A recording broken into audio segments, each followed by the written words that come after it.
annabi mai girman daraja wanda izo da bayanin komai.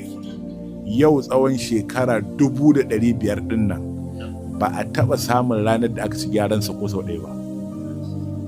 Duk ci gaban duniya ba a samu ran da wani ɗan adam ya kai girar da zai ce wannan annabi ya faɗi wani abu yau da gyara a ciki ba. An je wani conference na duniya, wani ya tashi ya ce musulmai suna faɗa cewa littafinsu na mu'jiza da annabinsu ya zo da shi wai ba gyara a ciki.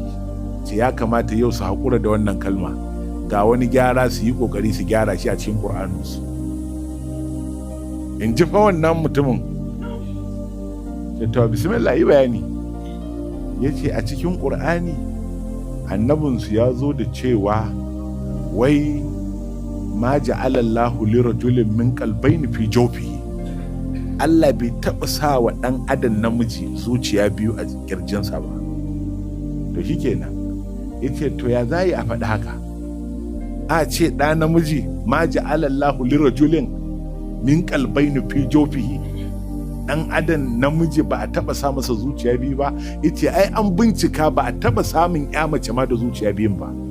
Ya aka Qur'ani ya kasa haɗu da mace a nan sai namiji kawai.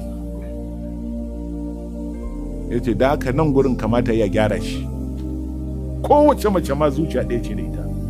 Me yasa annabin ku ya zo da ma ja'ala Allahu lirajulin, a ɗauke kalmar rajulu kawai, a ɗauko wata kalma ita ce kalmar basharu a saka a wurin, ka ce kawai Allah bai sa wa ɗan adam, shine an haɗa da namiji kenan da mace.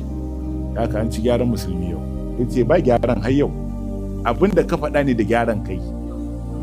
Amma wannan annabin masumi ne, ya zo da magana ne daga Allah. Ya ce to me gyaran? Ya ce in ka ce shi ɗa namiji ne kawai tun daga ran da aka fara halittar ɗan adam har a busa ƙaho, ba za a samu ɗan adam da yake da zuciya biyu ba. Amma ita ya mace malaran da ta samu ciki, zuciya nawa ce a cikin cikin? Da an fasa cikin nan akwai zuciyarta, akwai zuciyar ɗan kuma. Amma yan tagwaye ne zuciya uku kenan. Take agun ya ce a bani addinin musulunci in karɓa,